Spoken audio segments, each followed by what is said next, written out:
Next వచ్చేసి ఇది powder అన్నమాట.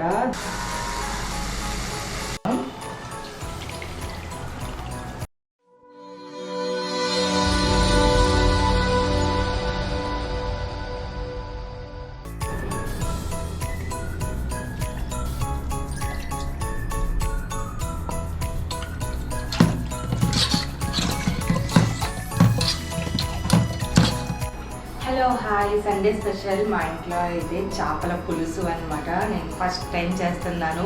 హిట్టో ఫ్లాపో మీరే కామెంట్స్లో చెప్పండి చూసే విధానం బట్టి. సో చేపల పులుసు ఎలా చేయాలో చూద్దాం రండి.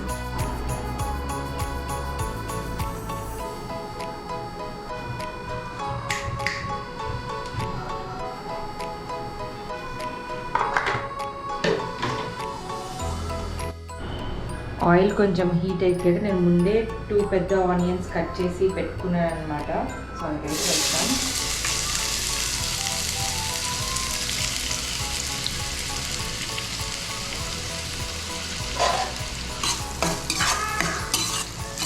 ఇది కొంచెం గోల్డెన్ బ్రౌన్ వచ్చేదాకా కొంచెం ఫ్రై చేయాలి. అండ్ చిల్లీస్ కొన్ని నేను మిగిలిన తర్వాత వేస్తాను. అంటే నేను ఇట్లా కట్ చేసుకున్నాను అనమాట చిల్లీ మొత్తానికి. ఇది పులుసులో నేను యాడ్ చేస్తాను, ఎందుకంటే మా ఆయనకి ఇట్లా ఉంటే ఇష్టం అనమాట. అంటే పులుపు అబ్జర్వ్ అయ్యి కొంచెం పులుపుదనం ఉంటే టేస్టీగా బాగుంటుంది అని చెప్పేసి అందుకే కొన్నే వేసాను. ఇవి కొంచెం ఫ్రై చేసుకోవాలి. ఫస్ట్ కరివేపాకు కొంచెం,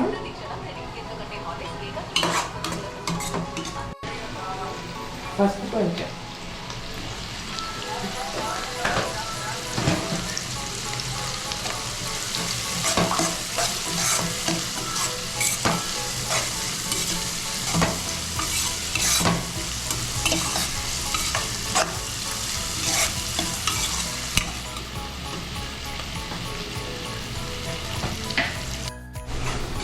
అందులో నేను చింతపండు నానబెట్టుకున్నాను అనమాట.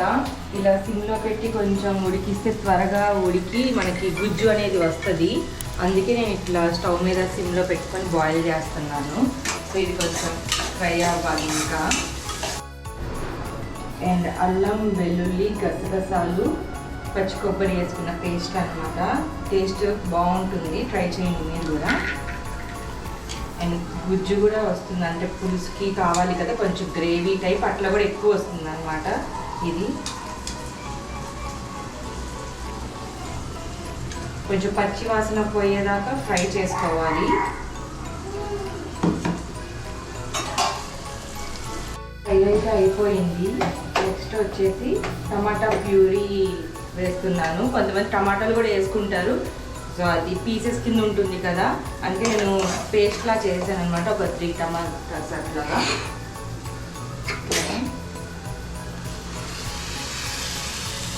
ఇవి కూడా వేసి కొంచెం పచ్చి వాసన పోయేదాకా కూడా కొంచెం ఫ్రై చేసుకోవాలి. ఫస్ట్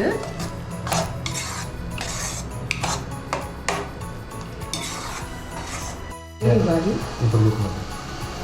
నూనె పైకి రావాలి అంటారు కదా, కొంచెం మగ్గనివ్వాలి మంచిగా పచ్చి వాసన లేకుండా.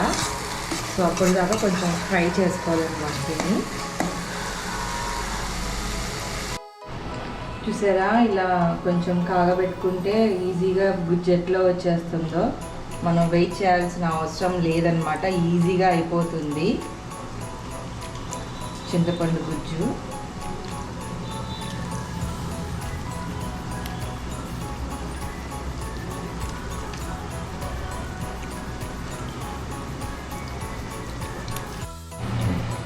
చింతపండు గుజ్జుని దీనిలో పోర్ చేసేద్దాం.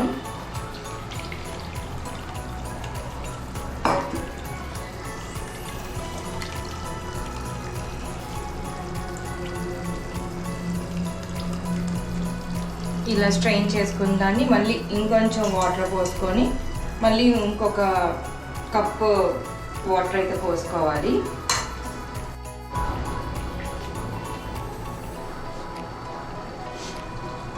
మళ్ళీ ఇంకో బౌల్తో వాటర్. పులుపు అనేది మీరు అడ్జస్ట్ చేసుకోవాలి, ఎవరి టేస్ట్ని బట్టి. కొంతమంది ఎక్కువ తింటారు, కొంతమంది తక్కువ తింటారు కదా. సో మీ టేస్ట్ని బట్టి మీరు అడ్జస్ట్ చేసుకుంటే ఈ పులుపు అనేది మీరు యాడ్ చేసుకోవటమే. అది ఇంత క్వాంటిటీ అని ఎవ్వరూ చెప్పలేరు కూడా.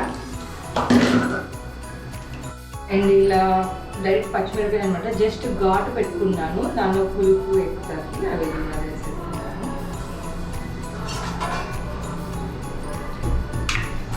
సాల్ట్ అనేది టేస్ట్ని బట్టి అడ్జస్ట్ చేసుకోవటం, మీరు ఎక్కువ తింటే ఎక్కువ, తక్కువ తింటే తక్కువ.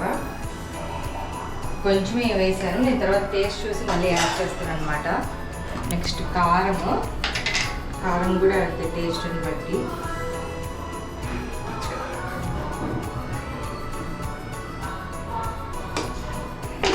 బాగుంటుంది. నెక్స్ట్ వచ్చేసి ఇది పౌడర్ అనమాట, ధనియా, జీలకర్ర, మెంతులు, ఆవాలు కొంచెం ఫ్రై చేసుకొని నేను ఇట్లా దంచుకున్నాను అనమాట. ఆ పౌడర్ ఇది టేస్ట్ కోసం.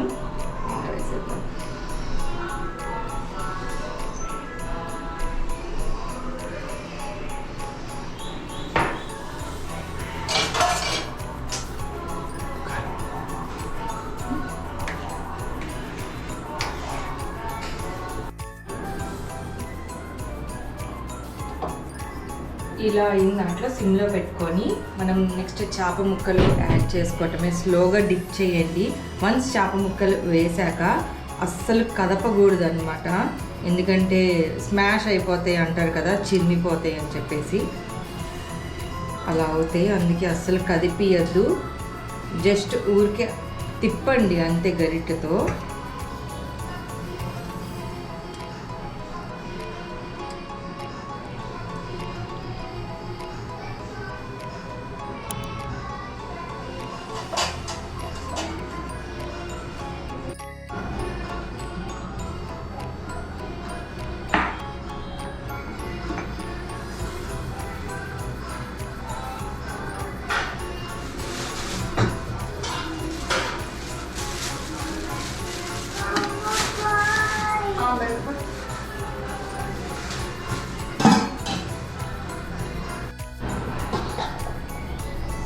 చూసారా ఎంత మంచిగా బాయిల్ అవుతుందో, నూనె కూడా పైకి వచ్చేసింది, అంటే ఆల్మోస్ట్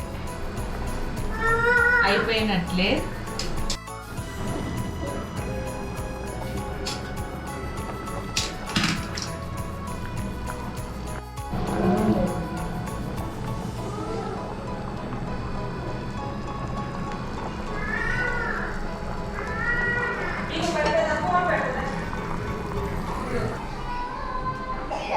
కర్రీ అయితే అయిపోయింది చూడండి, ఇంకా స్టవ్ ఆఫ్ చేసేస్తున్నాను నేను.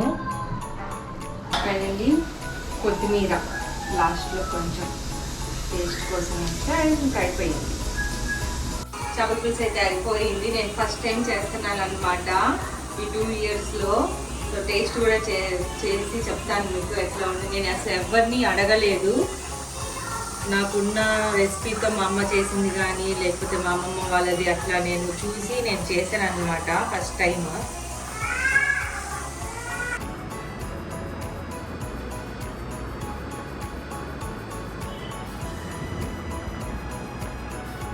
చాలా బాగా వచ్చింది. నాకు నేను డబ్బు కూడా కొట్టడం కాదు, మా హస్బెండ్కి కూడా పెట్టి తను ఎలా ఉందో రివ్యూ నేను తీసుకొని మీ అందరికీ చూపిస్తాను. ఈ వ్లాగ్ కనుక మీకు నచ్చినట్లయితే please like, share and subscribe to GVK vlogs. Bye bye. And ఈ రెసిపీని ఖచ్చితంగా ట్రై చేయండి, నా స్టైల్ రెసిపీ చేపల పులుసు.